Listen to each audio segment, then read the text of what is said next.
Welcome to No Password Required, a monthly conversation that introduces you to some of the top talent in the world of cybersecurity. Hello and welcome to No Password Required, a podcast dedicated to exploring the minds and personalities that make up the field of cybersecurity. I'm your host, Ernie, and with me, as always, Jack Clabby, a cybersecurity attorney at Carlton Fields, PA in Tampa, and Pablo Torres, a senior cloud security engineer at Second Watch. On the podcast today, we will chat with Kayley Melton, the vice president of security awareness company Courseware and labs at KnowBe4. Kayley's journey into cybersecurity started as a childhood deep dive into the internet, where she searched for like-minded weirdos. These days, she celebrates her love for digital geekery by spending her work time on the research and development of cutting-edge and innovative training solutions. Kayley, we look forward to a great conversation. But first, hello to my co-hosts, Jack and Pablo. Gentlemen, good day. Hey, good day, Ernie. Pablo, how are you? Oh, it has been a great day. Jack, Ernie, I'm excited to talk about some hacking culture and talk about this article that we have queued up. Boys, where do you want to take it? Yeah, I'm with you, Pablo. I could sense the stress in your voice and in Ernie's voice because Neopets. Yes, I'm not going to lie. How dare they? How dare they? That is a cultural icon right there. I mean, as both of you know, this goes back way back. I'm not trying to date anyone right now, but it goes back way back. There's people who played for 15 years on Neopets, and now they have to be worried about their information being compromised and out there being sold for pennies on the dollar. That sucks. So we got to worry about their internet, their information, and their Neopet. That kind of stress. That kind of stress, you can't bear that on people. Come on. All right. So the public reporting on the hack, we'll call it that, it was 69 million Neopet users. First off, that's astonishing. That's exactly 69 million. How many of those are like one person with 5,000 accounts? You know, I don't know. Yeah. But 69 million, and this is again public reporting. So it wasn't on the surface level not that bad. So it didn't look like it was anything. It was names, usernames, birthdays, zip codes. In many states that's not even personal information. But here's where it gets more challenging. So the company released a statement that said, we strongly recommend you change your Neopets password. And sometimes companies do that. Again, we don't know if that happened here, where if username and password pairs have been compromised. And Pablo, like you were saying, I mean, that's the health of the Neopet. If somebody's in there. Yeah, if someone's in there, that's the health of the Neopet. I mean, are they going to feed the Neopet? Are they going to take care of it? Are they going to properly give it the nice TLC that it deserves? Hold that Neopet hostage. Is right. That is atrocious. What type of world are we living in today? What kind of sick individual? And I Neopet hostage. I have to beg the question. I mean, let's say the proverbial cat enthusiast. We won't call him by the normal terminology. The proverbial cat enthusiast that has maybe 10 or 15 or 20 different accounts. What are they going to do? Are they going to change all their passwords on the 10 to 15 different accounts that they have? Yeah. This is an example of, I guess it's not being held ransom per se on an individual account basis. At least that's the fear, obviously, is that an individual user's Neopet account that goes back 15 years of active use, and the bad guy's keeping that one active ransom. Use. That sounds like something that somebody needs to go get some treatment for. I think it's not quite Tamagotchi level. I think Neopets, there's things you can automate.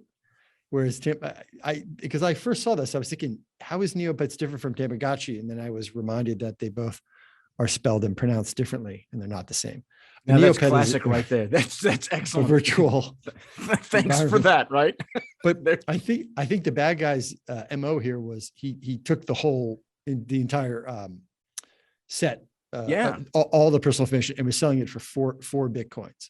So I guess you can get everything for 4 Bitcoins. It wasn't an individual ransomware issue, but that's if a company like this has this incident, it's not so much losing the trust. That's not great, but you can come back from it. It's individual users. Let's say there's very little risk of, I don't know, but let's say there's very little risk that any of this personal information that was taken could be used to commit identity fraud. Okay. Like, usernames, email addresses, things like that aren't that big a deal. Typically, it's the lost access. If it was credential pairs to this particular, I keep wanting to say Tamagotchi, but it's Neopets. If you lose access to it, that's where the real sort of crisis hits in, because it's something that you really wanted that you can't use anymore. And that really stinks. It's like if I lost all my playlists, right, in Amazon Prime or something like that, right? I'm not saying that has ever happened, but if you lose like work product, that's different from losing your social security number. Yeah. I see where you're coming from, and I understand that. I'm going to flip this on its head, and I think the ask of $94,000, and this is me putting my professional hat on. I'm looking at this, and I mean, when it comes to the personal identifiable information, you have tools out there. I'm not going to name them, but you have tools out there where you can input these email addresses, and then you can go ahead and scan the open internet across a whole bunch of different domains that could potentially use that email address. And if it shows that there's a confirmed match and it's a pair, that allows the attack surface area for whoever that target is with that specific email address to become that much more narrow, to where now the individual can just get some sort of brute force password, whatever they want to use. Yeah, spray attack it, throw a dictionary at it, and then combine the personal identifiable information, such as the birthdays, the addresses, what else? The customer data, zip codes, yeah, all of that. Imagine if the hypothetical would be about myself. I'm not going to do a hypothetical about someone else, but imagine myself personally using a password where I'm involving not only my zip code, but I'm also involving my birthday. I'm involving my Neopets name, and it all just, it's something that allows me to remember my access. But then you have my email, you have my password. Maybe I use that password in other locations. It's my bank password. It's my 401k password. It's part of my insurance and my home mortgage like password. Like that just becomes havoc. And it's easy to do. I'm not saying that it's something difficult. I mean, it's open source intelligence. You can find the domains, and then from there you find the appropriate tools. You run a Kali Linux distribute or a Kali Linux box, and once you spin that up, I mean, the sky's the limit. Yeah, the one thing I think was interesting as I was reading the article, you also got, if you so desired, for the low price of 4 Bitcoin, you get all access basically to the Neopets, their source code and some of their databases. So, I don't know at this point, but that in there it was saying that also let you to go in and say, if you were a Neopet user, I don't know if 94 grand is worth it, but you could go in there and basically unlock all your Neopets capabilities. And if there's anything on there, purchasing any upgrades and all that, you could do that. Oh yeah, that sounds totally doable. I mean, as a way to monetize being a nefarious actor, and again, I'm speaking hypothetically here, but being a nefarious actor, they're going to take that source code. If they have any sort of PCI information in there, and they can redirect all the payment from the cards to a rogue destination, cool. You're just getting paid nonstop. If you can sell those upgrades and whatever on these accounts for, let's say, 50% markdowns, and you put them on eBay, get paid in gift cards, and go ahead and just like do your thing. All right, man, you just made a killing because you didn't have to pay for any of this. Go ahead. Because the other part is interesting is that these I guess it's TarTarX, they just went and posted it right for sale. They didn't even go back to the Neopets and say, hey, listen, I'll give this back to you. They just hung it up they just hung a shingle out and said, hey, swing by and pick up your Neopets for, like I said, only 4 Bitcoin, 94 grand in today's prices. Yeah, they didn't seek to, or at least there was no public reporting on them seeking to hold any individual accounts hostage. It was really just, just bad guys loot a place and then fence it immediately. Yeah, exactly. They had to find a fence for this thing, and without realizing that they were holding something that may have had sentimental value, one way or the other. So I can't think of another one that kind of aligns like this, but I think it does indicate that it's not always the data you have; it's also what the data you have allows you to access. And here, there's no indication it was credit card numbers. There was no indication it was social security numbers, any kind of payment card stuff. It may be, based on sort of the company's statement, it may have been username and password pairs to access these accounts. And so we've seen some, compromises of of a retail company's rewards card system, right? Like there's really not much in a rewards card system, but if you gain access to the password for the reward card systems, like Pablo, you were saying, and people reuse passwords, suddenly, a database of 60, however many million, 69 million is pretty darn useful, because within that 69 million, there's going to be some people, if it does include password and credential pairs, it's going to be useful at a churning attack or some other kind of attack against another target. Yeah. So I guess the bottom line on this is, like they said, don't reuse your password. Don't reuse your password. Don't reuse your password and use a password manager.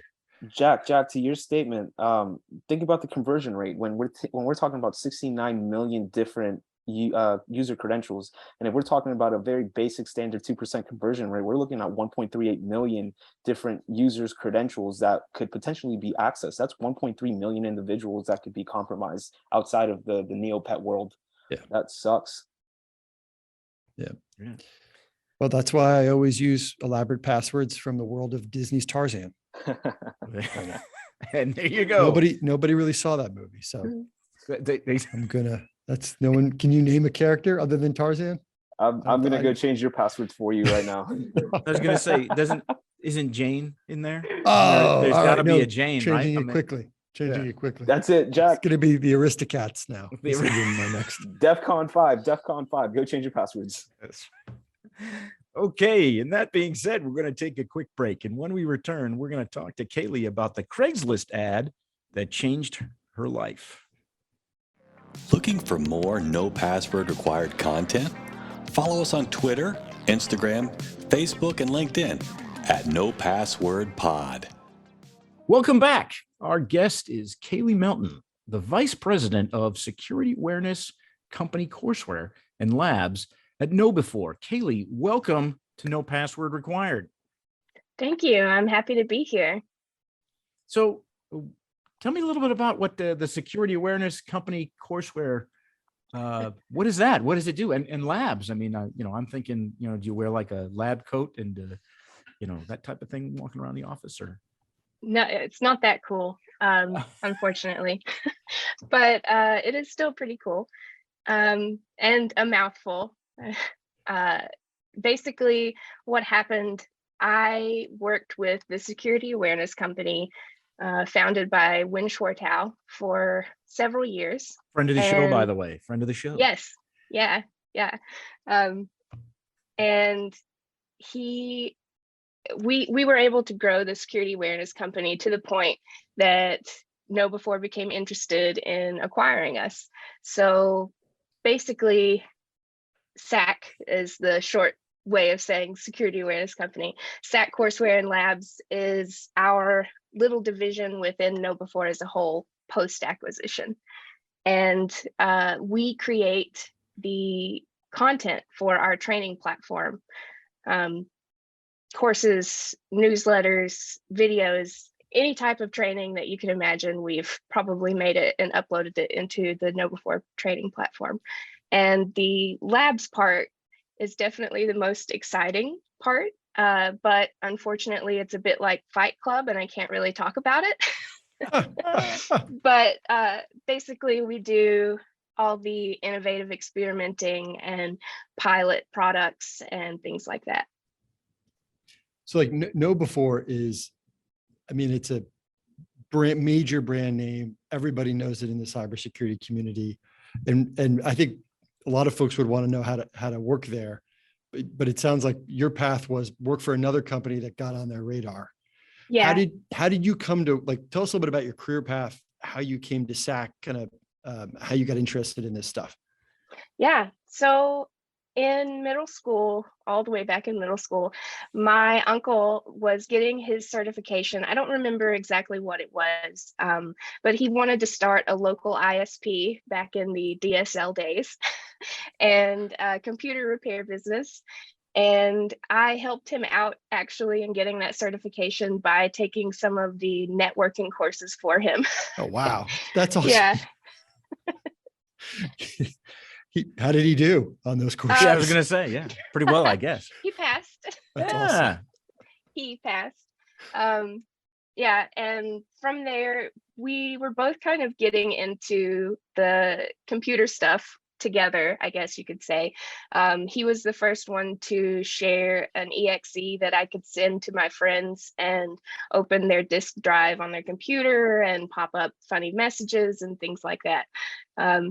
So yeah, that's kind of where my love of computers and being a total geek came from. Yeah, and then in high school, I kept just playing with them because computers were just, I don't know, it was new and so much fun. It was a great escape from life as well. Easy to find other weirdos like me, which wasn't so easy growing up in the Appalachian Mountains to find weirdos like me. So in high school, I tested out of my typing class my first day as a freshman. That's and awesome. I was going to say typing class. I remember that. Yeah. Most important class I took in high school. Yeah, I can honestly to this day. And the thing was, I still remember it. I can't remember my typing teacher, but I can remember it was Jan has to go to the city lake. And if you got a certain number on that one, that was how you passed out of it. And so by God, I could crank that thing out. I don't know how many words, but I just remember Jan has to go to the city lake.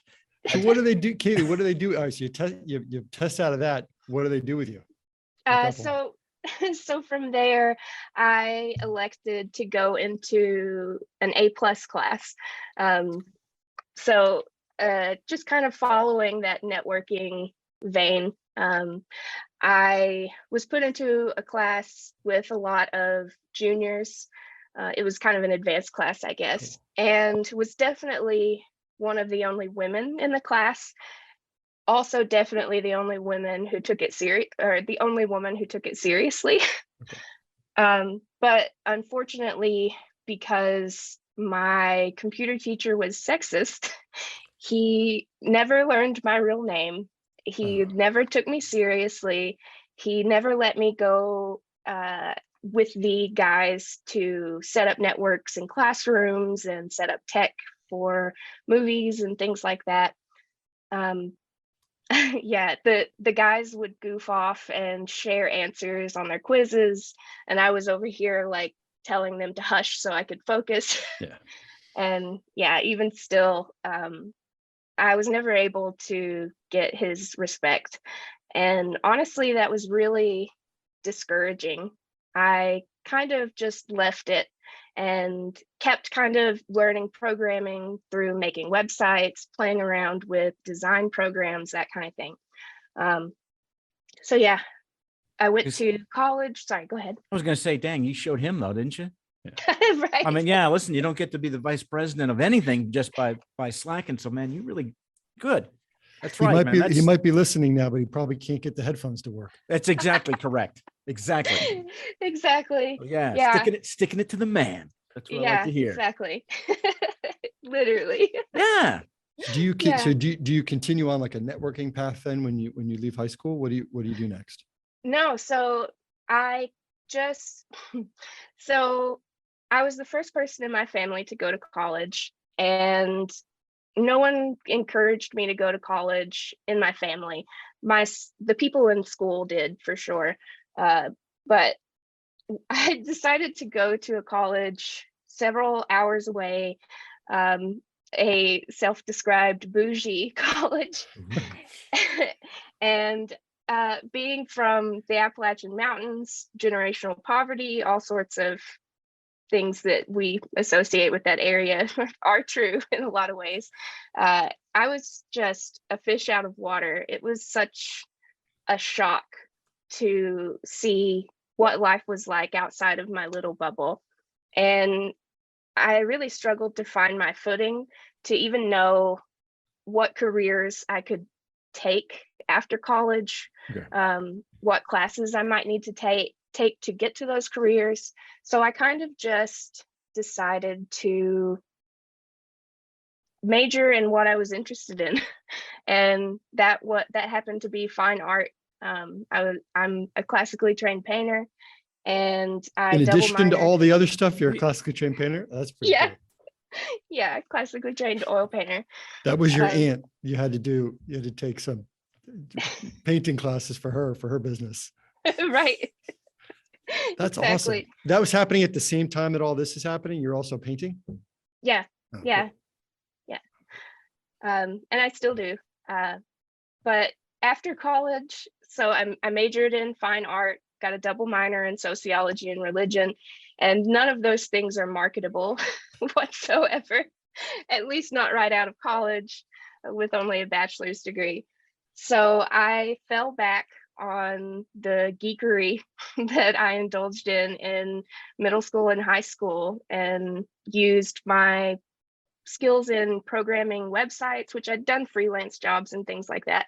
But yeah, the skills programming websites and using design programs for graphic design in order to get a job. So is there, you see any, I guess crossover between your art, background and interest and your work in technology? I mean, that, because it's not as unusual as you would think that there's folks with that blending between the technical and the artistic. And I'm interested to hear your thoughts on it. Yeah, I think, I don't know, I feel like art feels like this far away thing. I know when I show people drawings and things, they're like, oh, I wish I could draw, I wish I could make art. But art really isn't that hard. You just have to do it.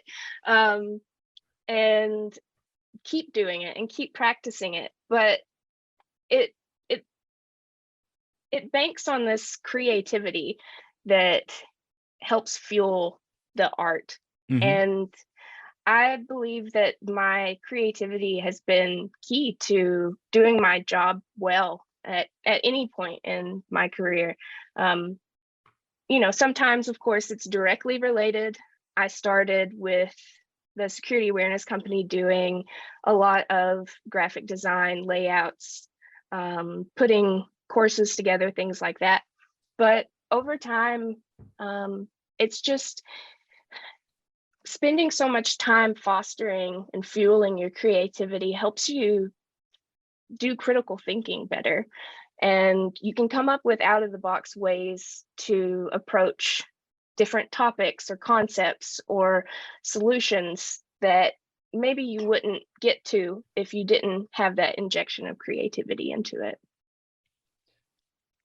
We heard that at some point there's a story about a Craigslist ad. Can you share that with us? Maybe start with why you were looking around there in the first place, where this kind of fits in. Yeah, absolutely. So after college, as I said, not many marketable skills for entry-level positions. I had an AmeriCorps job for a year. It paid less than minimum wage, and I was doing layouts and things like that. But ultimately, it wasn't what I thought it was going to be, and it wasn't what I wanted to do. So I moved to Nashville, and I just kept applying different places, all sorts of different jobs, things that I wanted to do. I hadn't gotten down into like barista at Starbucks yet, but I was getting there. And I don't know, at some point I was like, maybe I should check Craigslist, because they post jobs and stuff there.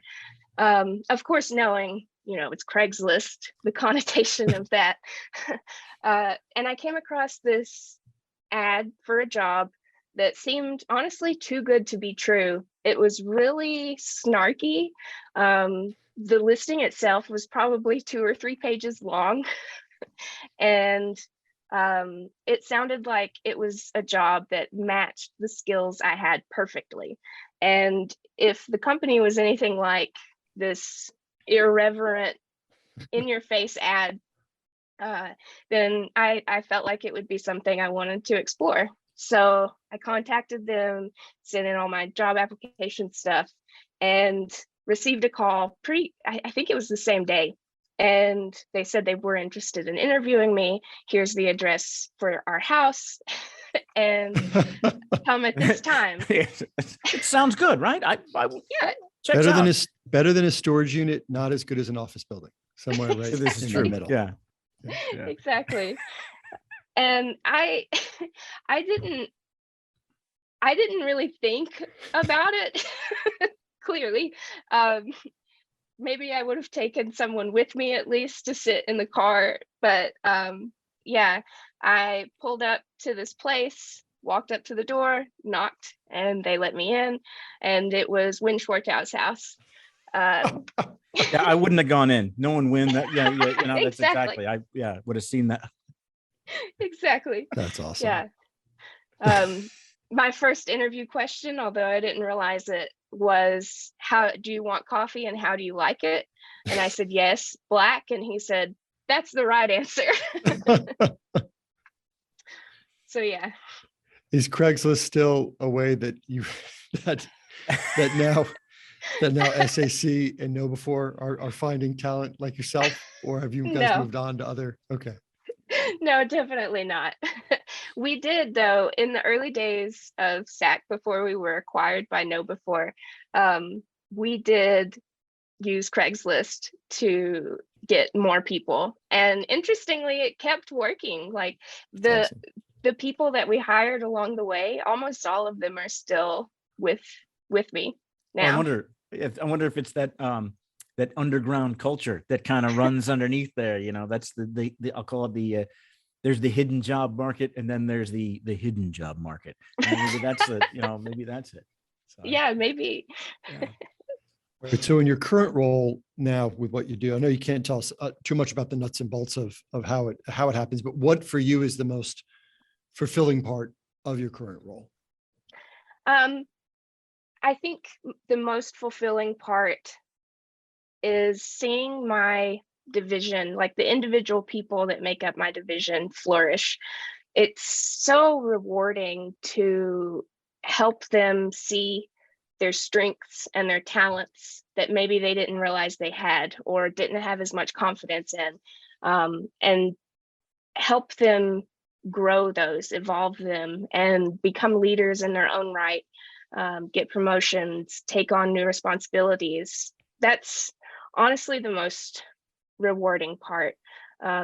It's also just nice to work for a company that I know is doing something good and necessary, that the work we do is very important. That definitely helps. On the client side, I mean, do you get exposure to how the clients interact with the courseware, and then, you know, kind of what do the best clients sort of have in common from your perspective? Yeah, so I don't get as much interface with clients as I did before we were acquired. Okay. But I do still get to interact with clients in things like focus groups or feedback, support tickets, customizations to courses, things like that. In my opinion, the best clients are open-minded, and they have faith that their users can be trained to be different, that their behaviors can change. There's this, what would I call it? There's this attitude in our industry that users are basically like naughty children who can never be tamed. That's totally true. That's exactly. Stop them from touching things. Yeah, exactly. With their like jammy hands. Yeah. And I totally understand where that comes from, but I think it's counterintuitive, because it's not really that users are users. Users are just humans. And it's not like most InfoSec professionals really have the best security awareness practices anyway, unless they're uber paranoid. It's just human mistakes. It's human to get busy and to click on a link at a glance on your phone when you're traveling.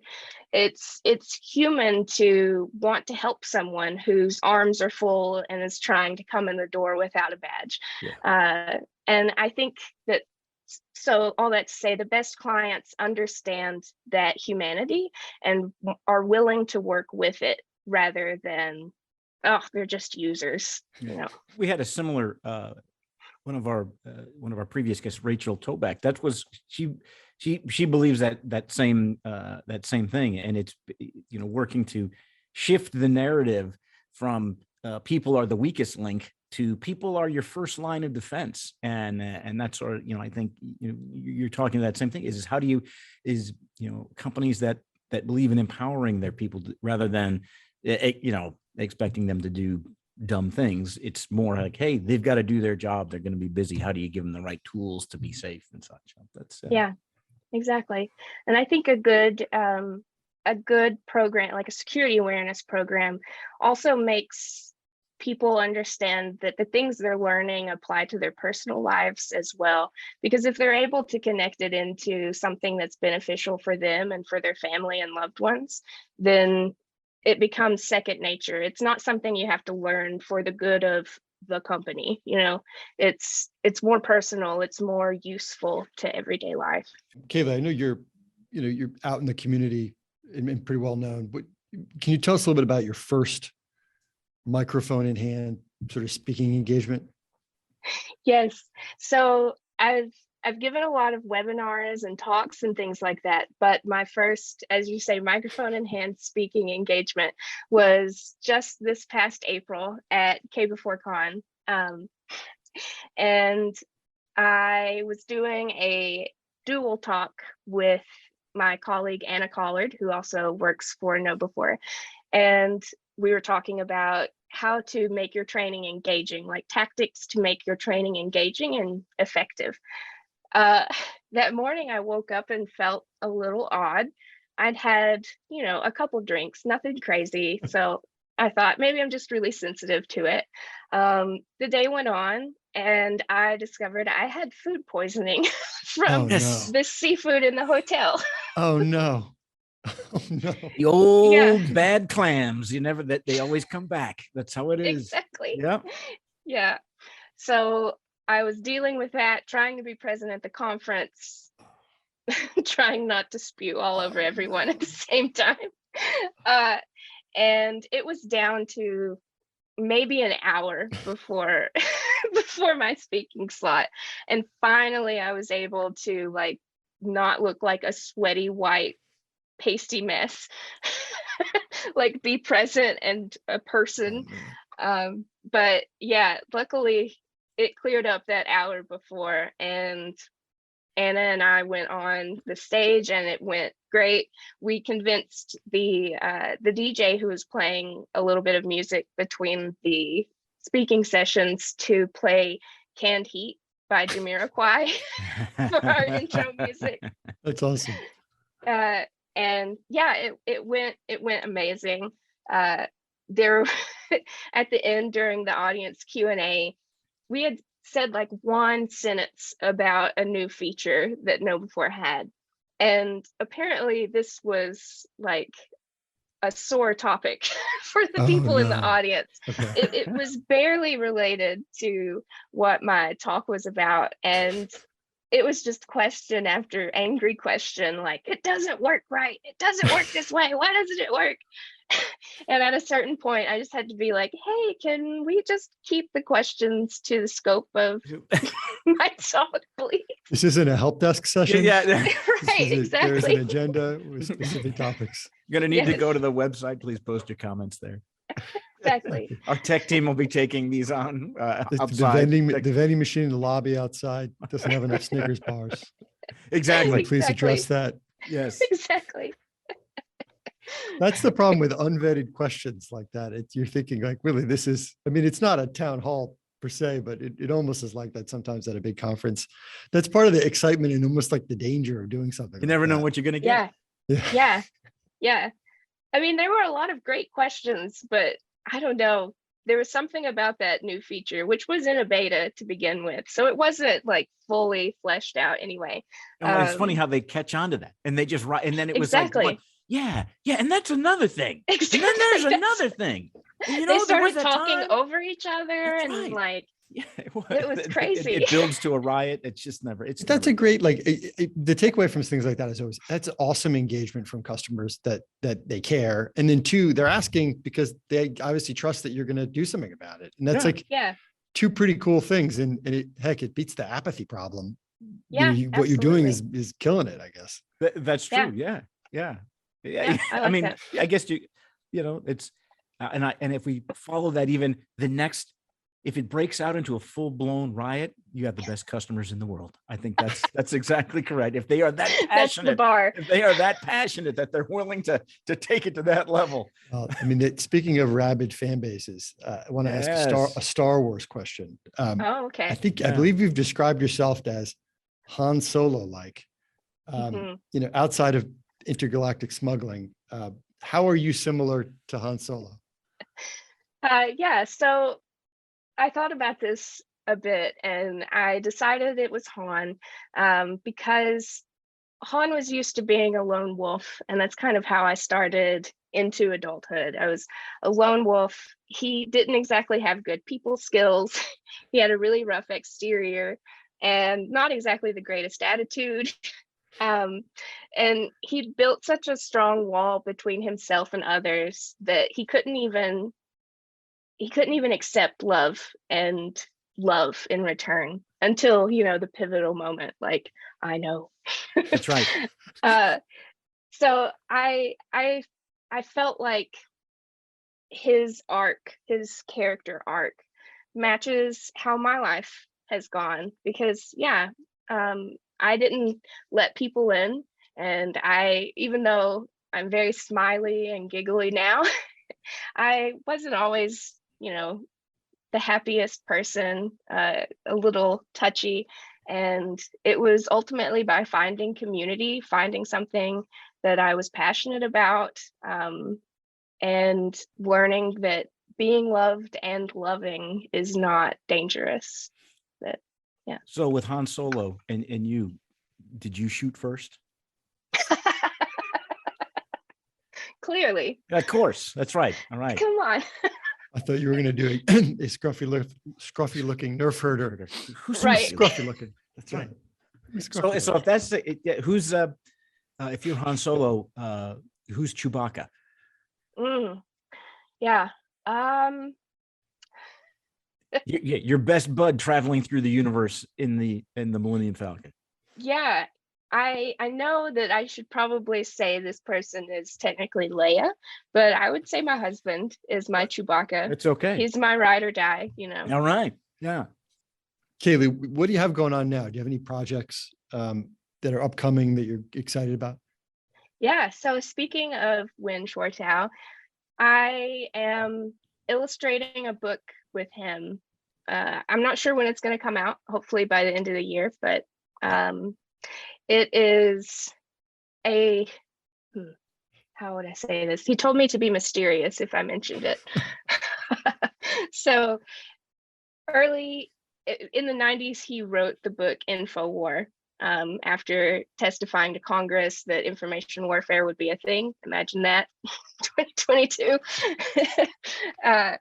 Even though he was laughed out of the room at that time. So he wrote InfoWar about that, about information warfare and how it was going to be a thing. And so now the book that he's writing is MetaWar. That's awesome. Yeah, that's interesting. And you're illustrating it? Yes. Oh, that's cool. Yeah, I illustrated a book with him a few years ago called Analog Network Security, and it was basically his magnum opus. It was coming out of time-based security that he had established early on, and he was using real math to prove his theory about time-based security. So how do you illustrate math? Yeah, it was very interesting. It was probably the scariest and most difficult project I had taken on, at least at that point. It's still pretty far up there for me. Yeah.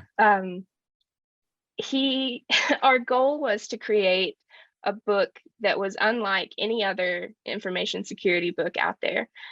And he really wanted it to be steampunk themed.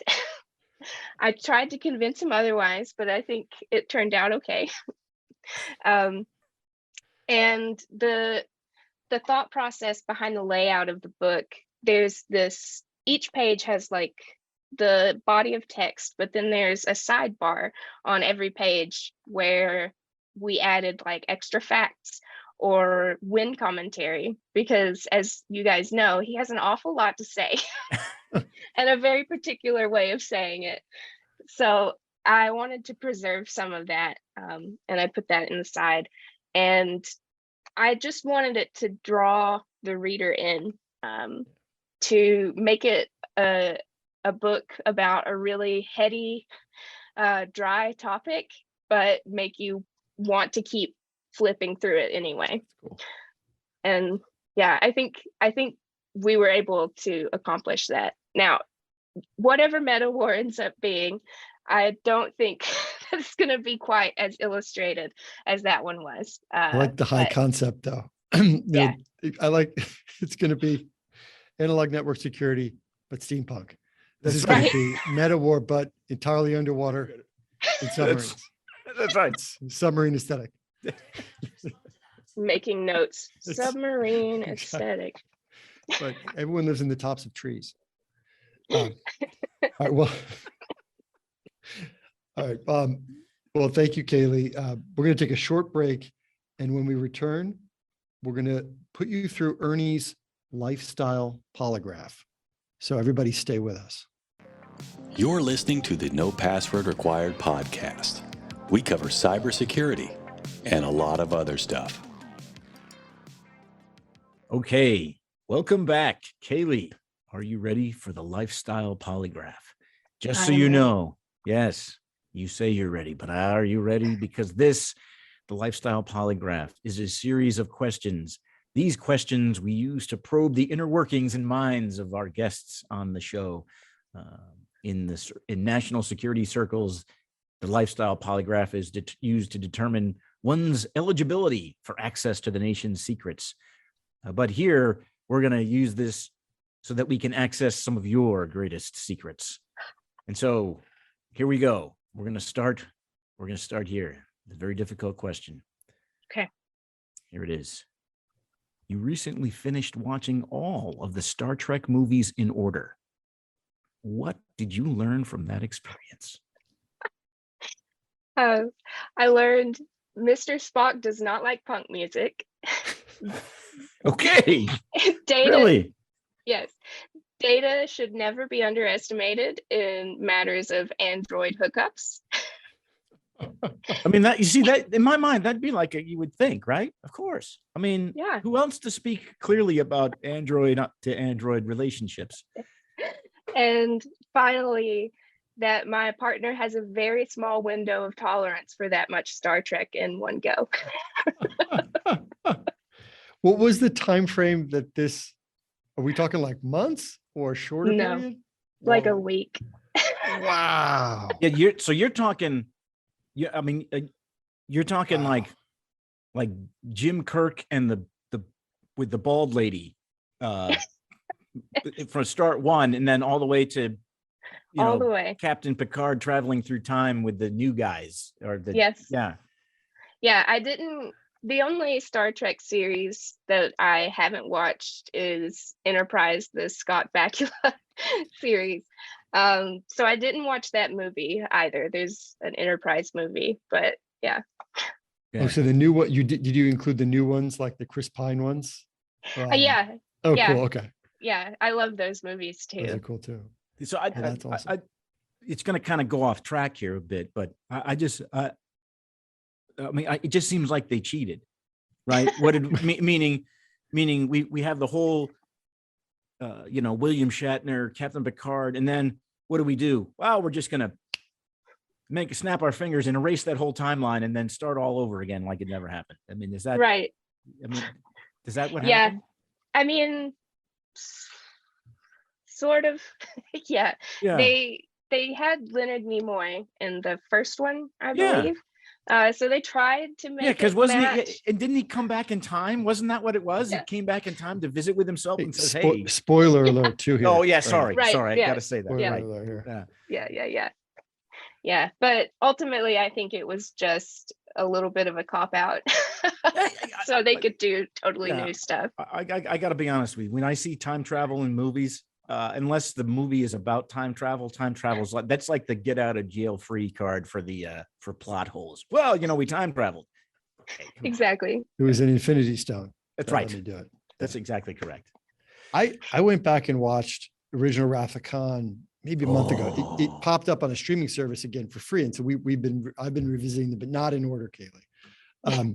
And Wrath of Khan, I had forgot, I was watching it with two middle school children. And there is the scene where they put the bug in. Oh, yeah. And I had forgotten how intense that was, because you think of Star Trek as being like, everyone can consume it, but that scene is so intense. There's some really intense scenes. It's pretty freaky. Yeah. Not necessarily violent, but very intense. So, but it's a heck of a good movie. But yeah, I think it's great. Maybe the most intense scene is when Captain Kirk is on the planet and Ricardo Montalban as Khan is telling him what his plan is, and he's getting ready to sail away, and Kirk just looks up and get that. That's the best. That is one of the most intense scenes out there. You can just feel it. You can just yeah, absolutely. Speaking of intensity and passion, we're going on to our next question. Outside of your career, what are you most passionate about? I am most passionate about making art. I still do that a lot. I also play bass, and I've been loving doing that as well. And practicing compassion, I would say. When you say bass, like stand-up bass or guitar bass? So I started guitar bass, electric. Yeah. I recently found they have ukulele basses, and it's not quite really. It's not quite what it sounds like. Like, it's not, a ukulele is tuned slightly different, or the strings are in a different order. So it's not an actual ukulele. It's just called that because it's really small. And it has these really thick black strings. They're like rubber and really floppy. But cool. Somehow this tiny bass that's probably like 2.5, 3 feet long, it has the sound of an upright. It's really fascinating. I've been loving learning to play it. Is it 4 strings with the same fingering as oh, that's really cool. Yeah, it's got less frets because it's shorter, but yeah, everything else is exactly the same. It's kind of like me in my new life, my less stressed life. I have less frets. I don't fret about anything. It's my dad joke for the day. Yeah, that's all. Do you play just on your own? Do you play with tracks? Or do you play with friends? How do you like to enjoy music? My husband and I play a lot of music together, and we're trying to make a quote unquote family band. We don't have kids or anything, but we have best friends who play music, and we've been trying to convince them to join our family band. Oh, you know what I find helps? Get yourself a van or an old school bus. Yes. It worked for the Partridge Family. I mean, I can't. That's right. So that's I've always wanted a VW bus. So it's perfect. Perfect. Yeah. My parents owned one, I think, for 1 year, where they were going from New Jersey to Mississippi, and they lived there for a year, and they went back, and they only owned it for 1 year of their long lives. And yet they talk about it as if it was something that they owned for 30 years. It just impacts. It's amazing. Van. Yeah. This van. And there are pictures of it around the house. Like it was, they owned it for 11 months. It's something about that vehicle that just captured the imagination. Man, to this generations. Day, I would trade my Honda Odyssey for one in a heartbeat. I would. And you know what's it's sad, Jack. What's really sad is the functionality of the Odyssey is similar to that of that VW van. But you're right. It still doesn't have the same best use of interior space available. Yeah, I'm a well-known van, Kayley. This is to me talking about minivans is to you playing the bass. So just I to give see. you a sense of that's an interesting. Where my head's at. That's an interesting thing. Hey, listen, the minivan. It's like driving around in your living room. It's just hop on I don't that even want to couch. get where I'm going. I'm so comfortable. That's right. That's right. Like you just go out to your driveway and sit in it sometimes. Hey. All right. Is there another question? There are. Maybe we can get off all this Yeah. this van content, Ernie. Hey, listen, you have to take time Which to is your talk favorite van of the following vans? about. Yeah, that's right. Is it the Econo line? The Toyota Seat? No. All right. This is what I was waiting for this whole time was van question. Van talk. So, yeah. That's going to be a whole spinoff, a whole series, a whole new series, Van Talk. Okay. Meanwhile, back at the ranch, here we are. How do you define art? How do you define art? I could be really like pretentious artist and say art is undefinable. Oh, excellent. It's perfect. It's wonderful. But in my opinion, what I think art is, art evokes feeling and conveys these heady, it has the potential to convey these heady ideas or to point out social injustice or philosophical issues, anything like that, and just kind of offer it up for the viewer to interpret however they want. It's the evocation of it that I think really makes something art. Does it evoke a feeling? Even if the feeling is disgust, it's still evoked something.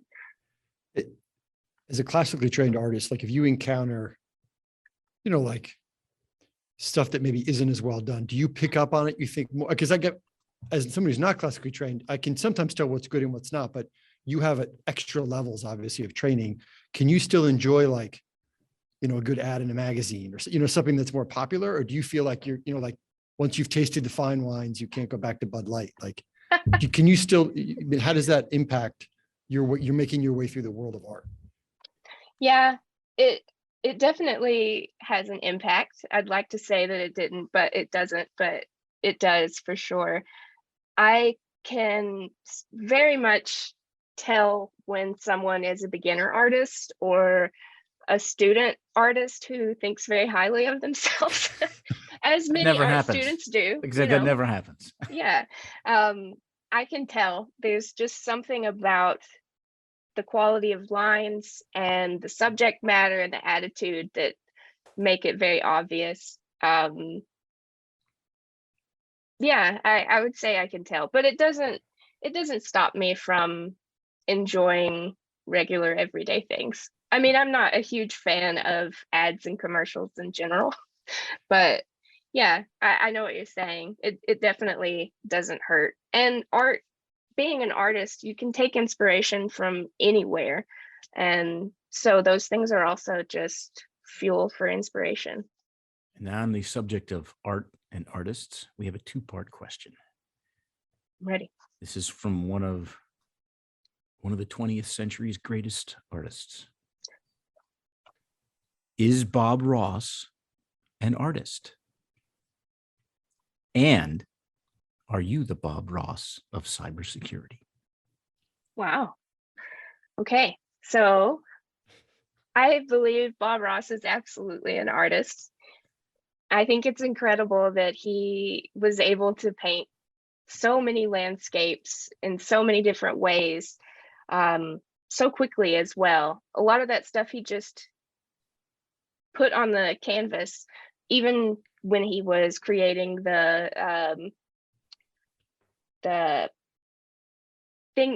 sample painting that he was going to go off of before the episode. It was still things that he had taken in from observing and loving nature and was able to artistically put that onto the canvas.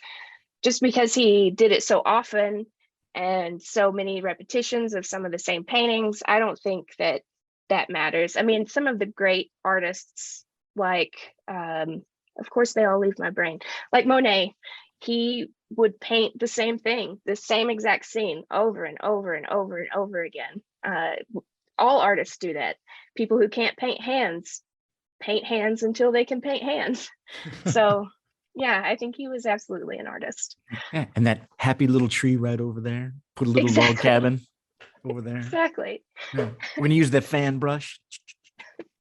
Yeah, I remember doing that. I can remember you'd be just scrolling through the channels, and then all of a sudden there he would be all right, hey, and then we're gonna go over here and the nice, lovely little mountain over here. We use the edge of that paint roller right on there. And, Yeah. And then next thing you know, 30 minutes have gone by and you just feel so much better. Yeah. Kaylee, You're like hypnoptized That's right. into this. Yeah. are you still painting, Kaylee? And if so, what kind of things are you painting? Yeah. I have, in the last couple of years, I've switched to largely digital painting. Cool. Just for the ease of having stuff, because oil painting is a really intensive process. You have to have the right filtration or airflow, ventilation, that's the word I'm looking for. You have to have the right ventilation because the paint thinner is really like, if you're in a closed room, you'll start feeling kind of loopy. That's why I used to like making plastic models, the glue, right? Yes, exactly. Yes. Cheaper than going to the bar. You know? That's right, exactly. And you get something out of it, aside from some chicken wings. Yeah. So I do a lot of digital painting now. A lot of people say they can't tell the difference when I tell them I did it digitally. They're like, how did you make that happen? But yeah. Is this software? Do you have it's like a painting software and then that simulates brushes, or is it? Yeah. Okay. Yeah. Cool. I use my iPad and the app Procreate most of the time. Cool. Yeah. I'm going to ask this question because, you're talking about digital art, and we can't have a discussion unless we bring up some sort of crypto-like thing. And so NFTs, how does that? I mean, you're probably like, just because I do digital art doesn't mean I have NFTs on the brain. But I mean, is that something? Because I still don't understand that. I don't know if anyone truly understands it. It's good to know. Good. I guess I'm in good. I feel like it's a little bit like quantum physics. If you say you fully understand it, do you? Do you really? Yeah. I've in passing considered trying it because free money, right? Yeah. But yeah, I haven't pursued anything like that. Yeah, I don't know either. It's one of those things. I'm like, gee, maybe I'll just create an NFT of this PowerPoint presentation I did for the office. Who knows? Yeah, I mean, look, Pablo's on the back of his screen. He's got this grand PowerPoint slide. You turn that into an NFT. Next thing you know, boom. Well, Pablo's a millionaire, and off he goes. Yeah, but it can happen. Exactly. Who knows? All right, here we are. Our fifth and final question. Early in our discussions, you mentioned that you went to a quote bougie university. What is the most bougie thing that you became involved with that really resonated with you?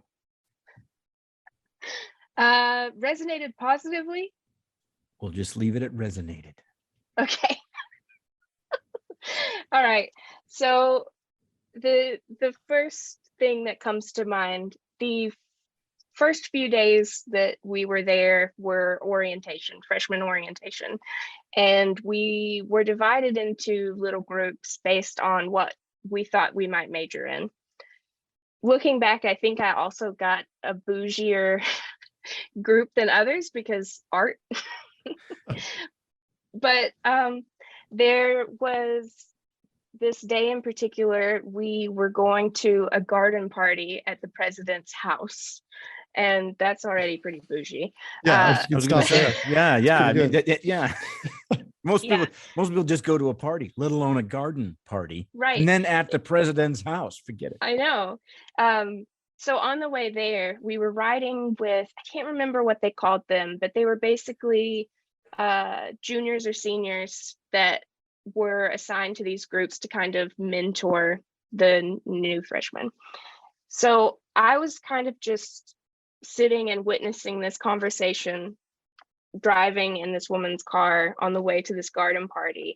And the topic of conversation was how this woman's brother-in-law had started putting gloves at gas station tanks so that no one had to touch the pump, And she didn't understand how anyone ever pumped gas with their bare hand. That's awesome. That's awesome. That just reminded me of this Seinfeld where George is eating the candy bar with the how do you eat it? With your hands? How do you pump the gas? With your hands? Exactly. That's amazing. Exactly. No, I use the power of my mind to move it. That's how we do it these down. Yeah. Exactly.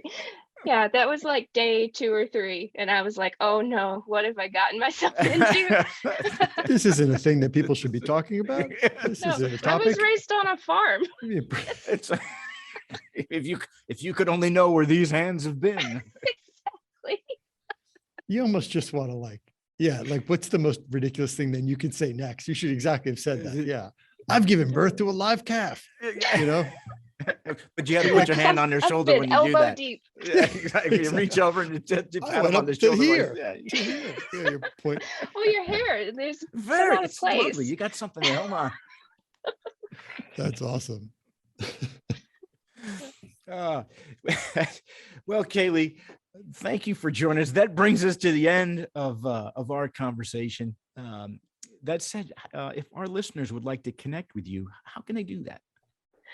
You can find me on LinkedIn, easy search. I'm also on Twitter, _KMELT, Kmelt.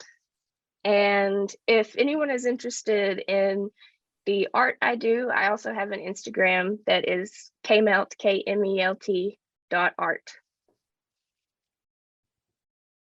All right. Well, thanks very much for joining us. Thank you. Okay, they should do KnowBe4 Con should do Battle of Bands. Yes. Like I said, after, you could probably get like 3 or 4 bands to play like a song or 2. Yeah, totally. Be pretty cool. You've already got the event space, just like bring the amps, you could do something. Yeah. Yeah. There's this running joke in my division. There's so many people in the SAC division who are musicians, but there's an odd number of bassists, so we would have this band with like 4 or 5 bassists. That's awesome. Listen, if you could, that's something right there. The low ends, or Yeah. the bottom ends, or something like Rumble could be the name of the band. That's Exactly. That's awesome. What is it? It's because whatever. That's cool. That's like an interesting like statistical project to figure out why bassists are attracted to that life, or that life attracts bassist, or whatever. That's Yeah. On the other hand, it's good to know for local bands, they have a place they can go get bassists. If That's true. awesome. To fill the Put it bass on gap. Craigslist. Yeah. Craigslist. Nice. Thank you, Kayley. All right. That brings us to the end of the program. Thank you for joining us. First and foremost, I have to thank my co-hosts, Jack Clabby and Pablo Torres. I have to say thank you to our guest, Kayley Melton. She's an artist who rose up through adversity to become one of the top players in the cybersecurity field. Remember, rate, review, and subscribe to No Password Required Podcast. You can find us on social media at No Password Pod, and send your comments and questions to info@nopasswordpodcast.com. And if you'd like some show swag, just ask and we'll hook you up. I'm Ernie Ferreso. Thank you for listening, and we'll talk again soon. Thank you for listening to the No Password Required podcast. The show is produced by Cyber Florida. A special thanks goes out to our friends at Carlton Fields and Second Watch. If you would like to learn more about the show, visit our website at cyberflorida.org/pod. And if you still need more show content, check out our social media at No Password Pod.